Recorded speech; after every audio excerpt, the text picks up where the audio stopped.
What's going on, everybody out there? This is Popular Stranger, and we are back at you again today with another Madden Mailbag, MUT Mailbag. Don't even know the name of my own series, but we're here, our first episode of 2020, and once again, I appreciate all of you guys submitting all of your questions, trusting me with MUT info, gameplay info, and just generally reaching out. So I'll say it every episode, this series will continue to go as long as you guys want it to. As long as you guys continue to ask me questions, we'll make episodes on it. And you really outdid yourself this time. 52 comments, which means there's probably 52 questions. I'm not going to be able to answer them all in this video. I'm trying to keep these episodes to like 20 minutes or so. And we got some gameplay stuff in here I'm going to try to go over, which might take a little bit longer than MUT questions. So if I did not answer your question or do not answer your question in this video, it was not on purpose. What I normally do is sort these comments by oldest to newest. So the people who are here first asking the questions, we try to answer those first. So let's jump on into it. I read through a couple of them so far, but some of these will kind of be me reading them firsthand. So trying to do a Raiders theme team, but there's no way I'll ever have enough to get the best players. Would it be smart to restart a normal squad? In my opinion, this is just me, theme teams are only good towards the end of the year when you have all the cards to choose from. It's really tough to be competitive, especially if you're not a god in this game. Like, if you're really, really good, go for it. But I think I've said this before. If you're building a theme team right now, it's fun to play, you know, solos with them and maybe house rules. But if you're trying to play weekend league and be competitive, rocking a theme team this early on is a little tough. Now, it's going to get better because we got, you know, the playoff promo. Raiders didn't make the playoffs, but, you know, with the playoff promo coming up, a lot of teams are going to get a lot of cards. Hopefully they do another team builders type promo, which is something they'll probably, you know, explore during the off season. Which kind of brings me into my next question, right? The next question is, what happens in Madden after the NFL season is over? Like, what promos, or is it just dead? So it's not. We see Ultimate Legends as a big one. It's kind of an extension of the Legend promo. But instead of, you know, like 90 overalls through 95, they're like 96, 97, 98, and even 99. So Ultimate Legends, you know, we typically have a promo around Easter. They kind of do different things throughout the years. Last year I mentioned we had, I think it was called Team Builders or Theme Builders. I can't remember. It was one or the other. We have the NFL Draft promo, something to look forward to. Summer Blockbusters or some type of summer promo, maybe 4th of July. We'll definitely get more content. It will probably slow down a little bit. We have Team of the Year to look forward to in the next month or so. NFL Honors, Super Bowl, playoffs. So there's a lot of content coming. It'll definitely slow down after that, but the game doesn't just die completely. Not completely. All right. So Ed Baca says, how do you beat cover 3? I run some vertical stuff, and that one play touchdown occasionally work, but I'm looking for more of just a move the stick short play to complement a big play. So pretty solid question here. Now, I am not the greatest when it comes to gameplay, but I will kind of do my best here to give you guys some just ideas of what to look for. So cover 3, one thing that I like to do when I see it a lot, I'm in the Oakland Raiders offensive playbook. We'll go to like Y trips. And we'll look for, so this is a pretty good, PA post shot is a pretty good one play touchdown, and I know you were asking for like ways to kind of move the chains and go up and down field. I imagine a lot of you guys are seeing the big nickel over G cover 3 sky. That's a pretty popular one. So, you know, we could have the one play touchdown where you just block your running back and you sit in the pocket. With people screaming at you, it's a little tough, and you just kind of launch it over here and hope for, you know, a dot like Carson Wentz threw right there. So that's kind of like a big one-play touchdown. But you can stay in this formation, and we can go to, we'll just say like 4 verticals. You can always try to hit up the seams with Nelson Aguilar here against cover 3. Now, if you're playing a good user, they're probably going to take it away, but you kind of want to look for, like, that was a terrible throw. I don't know what that is. You kind of want to look for the seams. You're going to have faster players in MUT, so practice mode doesn't translate as well. But one thing I like to do, especially if the corners are playing off, if they're not pressing, you can just simply hit an out route. So we're going to hit Greg Ward here. We'll leave everybody the same, maybe block our running back. And just, you know, you got to get the timing down, but bam, I would always possession catch on that one. Now, if you look at the other side of the field, I'm going to kind of show you what to look for when not to throw that out route. You're going to see the cornerback guarding Arcega Whiteside. The next closest defender to him is going to cheat over there. So it gets a little sticky when you're trying to throw it. Look, there's 2 guys over there. Bad decision. You know, we still made the throw. But when that happens, I don't trust it. So one thing you can do here to kind of manipulate that is you can put Miles Sanders, your running back, on a, you know, up the field route. I don't even know what the hell that's called right now. I called it an up the field route. A streak. It's a streak from a running back. All right. So we would go like that, and then like that, and then another thing you can do is drag your outside receiver right here. So now you have a bunch of different things that you can look for. Once you see that defender on the left cheat, bam, you got right there. You're gonna have to possession catch. You want to definitely use a good receiving back, and then also, of course, you can hit that drag. So we'll go like this, and then sometimes I like to do an in route on that route. So like this. Sometimes Ertz, the tight end, going across the field will get open. If you have a route chem on your left side, so like a wide receiver apprentice or outside apprentice, you can put where our Sega Whiteside is, you can put him on a crossing route, and that will get X open. It's not going to work in this situation, but it's the best that I can mimic it. And then you got your underneath stuff right here. Now, of course, the user can take that away, and that's where you go a little bit more downfield, but hopefully that helps. I would definitely recommend, you know, coming through my live streams where it's more of a live, you know, when I'm actually playing the game, it's a little easier to show you when I'm playing against, you know, a user instead of the CPU. So the next question, we're going to stay in practice mode. I purposely kind of loaded that up. The next question is, what are you doing against this DB cover 2 blitz from 146? It's tough. I'll be honest. I struggle against it. I would say the biggest area where I struggle is against really, really good players. If I play somebody who's not great, but they still run it because it's the meta and it's popular, that's where it's a little bit easier to run against. But staying in the Oakland Raiders playbook, gun, tight slots, halfback weak. This is a play that I honestly got from Drini. I was watching the latest, the Madden class, not the Madden Classic, Madden Team Championship, whatever it was called. And Drini was running this against that defense, and again, gun, tight slots, halfback weak, inside zone. If you have a right-handed quarterback, you need to run it to the left. If you have a left-handed quarterback, you need to run it to the right. So think opposite there. Carson Wentz being that. So I'll try to mimic it with no controllers the best I can. But there it is, DB sting buzz, and it kind of looks like this. But all you want to do is either look for the hole up the middle or bounce it to the outside. You got to have a little bit of run stick, but this, you know, that's the best running play that I have against that. Just look to run the ball. Try to get them out of it. If you start gashing them for really, really big yardage, eventually they're going to come out of that, or they're going to stop blitzing, and then you can start to, you know, create route combinations that beat it, where in that situation, you want to have like a quick drag, a quick read that you can make, and then maybe a post or a crosser over the top to hit them for the long play, and then maybe a streak. But typically, I tend to only send out 3 routes against that defense, and it's something like that, like a streak, a crosser, and a drag. So I have three ways to, you know, make my read, and then, you know, you want to, whatever the opposite side of your running back is, you want to make sure that you ID the mic on the other side. You don't really need to do it for a running play, but try this running play out. This helps get people out of that defense, and it kind of works for me. All right, so let's move on to the next questions here. Hopefully we don't have to fire up practice mode anymore, because that was all I was prepared for.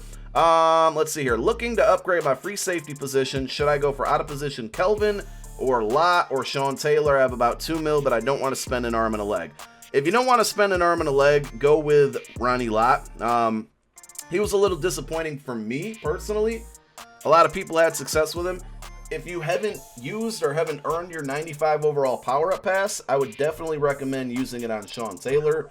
That's what I did. He's been really good. The abilities that we put on him are Lurker, Enforcer, and I believe, I think I have Tip Drill on him now. Zoned Out didn't work very well. So Tip Drill, Lurker, and Enforcer. Use your 95 overall power-up pass on Sean Taylor, and that's the route I would go, because that's not going to cost you anything. What's the best way to stop the run? Well, that's a question that I think eludes a lot of people in this year's game, because it's the meta, right?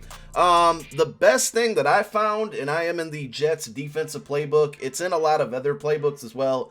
You can check out muthead.com or maddenfocus.com. They both give you all the plays and all the playbooks. But 3-4 bear cover 2 works very well for me. A lot of times I will crash to the outside. I don't have gameplay screen up to show you guys, but I believe crashing to the outside is L1 or LB on Xbox, and then your right analog stick upwards.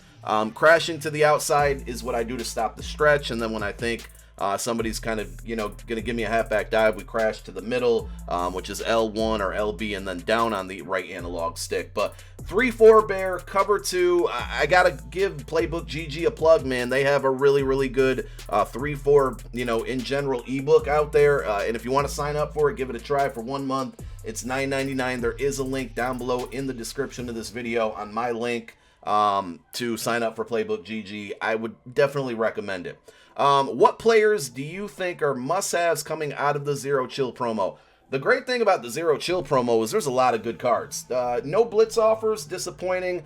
House rules, a little bit disappointing, but there were a lot of good cards that came from it. Must-haves, I would say quarterback, either Patrick Mahomes or Vic, depending on your play style. Mahomes is probably better than Vic unless you have a lot of, like Eagles and passing chems like I do on my Mike Vick card. But Mahomes is definitely one of them. I would certainly say right now, because of the way the run is, that Patrick Willis card, really, really good. Not incredibly expensive to complete the set either. One thing that you can do with both the Vic and the Willis set is complete the sets and then keep the MasterCard, quick sell the other 3 Nats, unless you want to keep them on your team. John Randall's a really good one. Picked that card up yesterday. He's kind of a must-have at defensive tackle. But you can quick sell those cards for kindling and then re-roll that same pack, that pack that guarantees you 95, and then sell the 95s you get from it. But I would say for sure, I have to think Vic or Mahomes is there. Julio wasn't great. I'm trying to think of the other wide receivers. Marvin Harrison looked okay. Randall for sure. Sean Taylor, use your power-up pass on him. Drawing a blank here. What was Jair Alexander that came out yesterday? Really, really solid card. Pretty cheap too. He's like a better version of the most feared Denzel Ward that came out. Bo Jackson's really good. I still think that Eric Dickerson's a better card than Bo Jackson, but Bo's definitely one to take a look at. And I think that would probably wrap it up. But there's a lot of good cards. I'm sure some of them are kind of escaping me. Let's go on to the next question. What is your strategy to building a great team and still having millions of coins in the bank? This is my first year playing MUT, and my mistakes that I build a couple million coins and then spend them on cards to improve my team. I think next year I will keep a base of 2 million coins only and spend coins above the amount on players I will keep. So I get what you're saying here. A lot of people call me cheap, right? Because they'll see my coin count and say, you have 5 million coins. Just spend 400K on a 91 overall Bo Jackson Redux. And you have to kind of put your foot down and play the long game. And that's what I do. That's why I kind of laugh when people call me cheap. Yeah, I am cheap because Madden Ultimate Team, there's no... All right, so the day 1 game comes out. All we're going to do is get better cards going forward. Sometimes they're going to be worse cards, stat-wise, but for the most part, it's only going to be better cards. So I'm always thinking ahead. Now, when there's new really good cards, I'm going to, maybe overspend every once in a while, but just sometimes there's certain decisions you have to make. You got to be cheap sometimes. If there's some cards, like I always say, don't buy on hype. Always sell on hype, and then, look for market crashes. Think about all the times the big promos have come out, and then a couple days later, new cards come out, and then those cards are suddenly forgotten already, really quick, like a Bo Jackson or a Michael Vick, right? So you just gotta sometimes don't have to always be first. As a content creator, it's a little more difficult because people want to see videos with the new cards, and they want to see me in stream with the new cards. So sometimes I personally have to overspend, but I would just say be smart. You don't have to be first. You don't always have to power up cards right away. I mean, I played with Bo Jackson for a week straight without powering him up before I made that decision too, because that's a big coin sink right there. Think about positions that are revolving all year, like offensive line. Me personally, I have 3 Eagles on my offensive line, so I'm okay with powering them up. But you think about, like, you're probably going to go through 3 to 5 left tackles throughout the whole year. So don't waste training and coin powering these cards up when you're just going to want a different left tackle maybe a little bit later because the original left tackle you have didn't get another card, and now you're stuck with, this crappy card, and there's 5 other better left tackles out there. So be careful on powering up. Just make, smart decisions. Don't overdo it. Like, you don't need to have the cards first all the time. These corner routes are killing me. I have Steelers Steam Team, Mel Blount with Chem 99, Rod Woodson, Chem to a 98, covering my slots. If I leave them in man, they get destroyed. Don't play man coverage against corner routes. The best thing you can do is try to user one, and people kind of don't like purple zones, but I do. A purple zone shading coverage to the outside, so that's triangle or Y on Xbox, and then I think your left analog stick to the right is shading your coverage to the outside with a purple route. If they're two corner routes, you got to pick up your tendencies on your opponents. If they're two corner routes, it's going to be a little bit tough. But if you know that they're going to one side of the field, just try to use it and take it away. Do not play man coverage against corner routes. It's not going to work. Chad says, haven't played MUT in several years, so I'm not familiar with normal promos. Can you give a rundown on which promos we can expect and when we can expect them for the next month or two? So I kind of covered this earlier. Playoffs is this weekend. We're going to have probably Super Bowl after that. Team of the year at some point. NFL honors is guys who get like MVP, Offensive Rookie of the Year, Defensive Rookie of the Year, Offensive Player of the Year, stuff like that. Those guys are going to get cards with NFL honors. After that, your guess is as good as mine, but those are probably the ones that are guaranteed to happen. Will more challenges be released, or are these it as of Wednesday, January 1st? I think you're asking, are we going to get more Zero Chill solos? And the answer is no. That promo ends tomorrow. You might as well say it ends today because no new content came out today. So if you're specifically asking about Zero Chill, the answer is no. Who do you think the best left outside linebacker is if you don't have the coin for a new Matt card? I have Bell, and he keeps getting burned. I have LT at right outside linebacker. Fly, Eagles, fly. Yes, sir. So let me think here. Left outside linebacker. If you're looking for a pass rusher and you can't afford Mac, who's pretty expensive, I mean, I would probably look at Von Miller right now. He's due for an upgrade. So Von's been very solid for me. If you're looking for a coverage guy, that Darius Leonard that just came out recently is pretty cheap, like $100K, and he's pretty good in coverage. And also, I think it's Brian Burns, the Panthers guy. That's another one that for that question earlier about best Zero Chill cards. I think it's Brian Burns. He's a really good coverage / user left outside linebacker. How do you make I love you guys. How do you make the perfect grilled cheese? With that being said, has the training market tanked for the year, or will everything be training value except for the newest cards? I don't know. I got a feeling the market has tanked for the year. It's going to get cheaper, but it's not going to go back up. A lot of people keep saying, like, is the market going to recover? Are we going to be able to, when should I sell my cards? I think for the next month, it's probably going to be down because we're going to be getting all those things that I mentioned earlier with playoffs, Super Bowl, honors, team of the week, or team of the year, I should say. So I don't know, man. I don't know. Hopefully, I'm really hoping that EA gives us, similar to the Thanksgiving, they give us some type of promo where you can upgrade cards and training plays a big part, like with all of those Turkey Master cards, whatever they were called, where you needed training to buy those collectibles, and the collectibles you needed to upgrade the players, like Amos and Zach Ertz and them. I didn't like the whole collectible aspect, but I do kind of want us to see a promo like that to raise the value of training, because then if you have stuff in your binder, you can kind of cash out. But I'm not optimistic that's going to happen. Predictions for the award ceremony. I'm going to save that for a whole separate video. Lamar Jackson, MVP.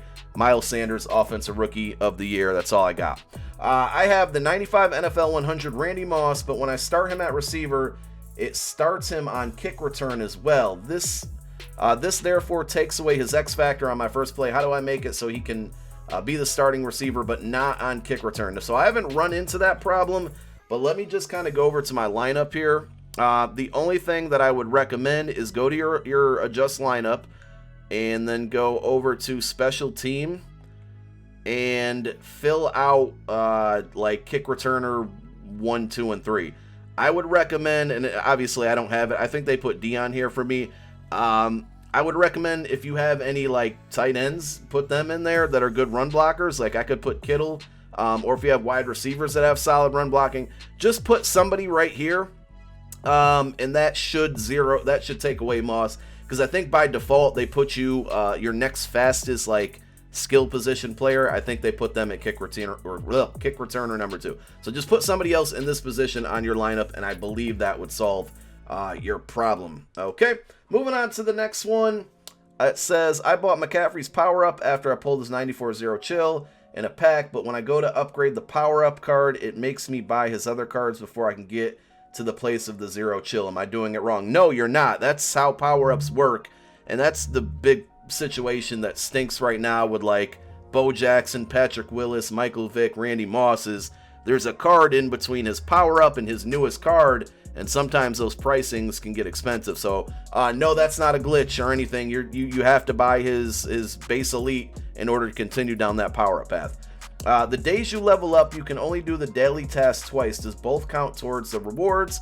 If so, I miss out on a lot. I think what you're saying is like when you hit say level 60, as soon as that's done, you can do your daily challenges again that same day, and then that will count as a second day towards your global amount. That's how it worked last year. I can't confirm that it works this year, but anytime you hit a level cap or you hit level 60, 70, or 80, do your solos, do your daily objectives again for that second time. You might get double rewards. The dailies are bugged. Yeah, that's kind of what we talked about. Which player are you really excited for to get a better card this year? I'll end the video on this. Again, if I did not get to your questions, I'm sorry, but I think we're well above 20 minutes at this point. For me personally, looking at my team, some of the cards that I really want are mostly on defense. I want to see an upgrade for Von Miller. I really want to see an upgrade for Brian Dawkins. I really want to see an upgrade for Malcolm Jenkins, which I think I'll see with the playoff promo. Jamal Adams is a guy who's on my binder, and I would really love to see him get an upgrade. Otherwise, on defense, that's about it. On offense, there's not too much, hopefully they give us a Pat Tillman upgrade for MUT Master.